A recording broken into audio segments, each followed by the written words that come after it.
Hey guys, two quick announcements before we get into today's video. First order of business is YouTube live session is this Friday, November 2nd, 5 p.m. Pacific Standard Time.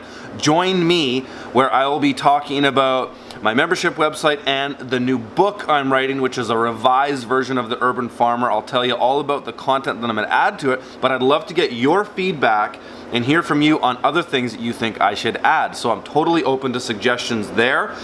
We'll also be talking about the membership site and looking for more feedback there. Got a lot of great feedback from people so far, and people have been very supportive, so it's gonna go ahead. But again, doesn't mean I'm not doing YouTube videos, just means I'm gonna add some more content to this membership website.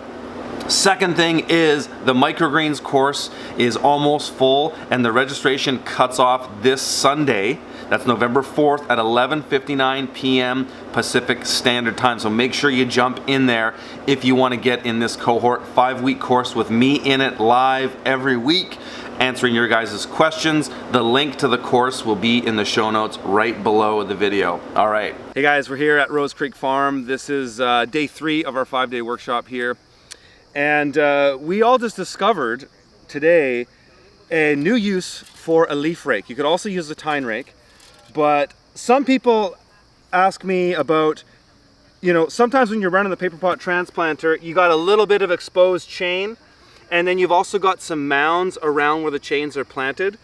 And so they say, well, how do you go and fix that up? There's various different ways you can do it. There's even some specialized tools that do this, but you don't need any of that. You can use a generic leaf rake. You can get these anywhere. I think we all know what these are. And all you got to do is after you got your paper pots planted, you take your leaf rake, you flip it upside down, and you just run it over the rows.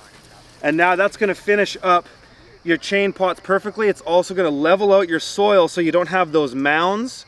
And for some people, they wanna have a flatter bed. It's better for cultivation. It also distributes the water better on the bed once it rains or you irrigate. And the cool thing about it too is you can go along straight and more or less just lower it down, just flatten it out. But you can also angle it and you can direct the soil in 1 or 2 different ways. So here I'm pushing along here and I can push the dirt that way, or I can come along here and I can push the dirt that way.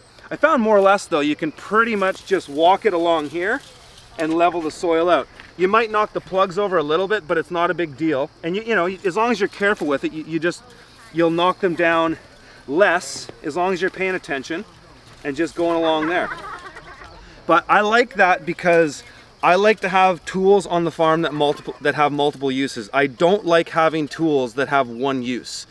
This tool has multiple uses on a farm. You can rake up your leaves in your yard.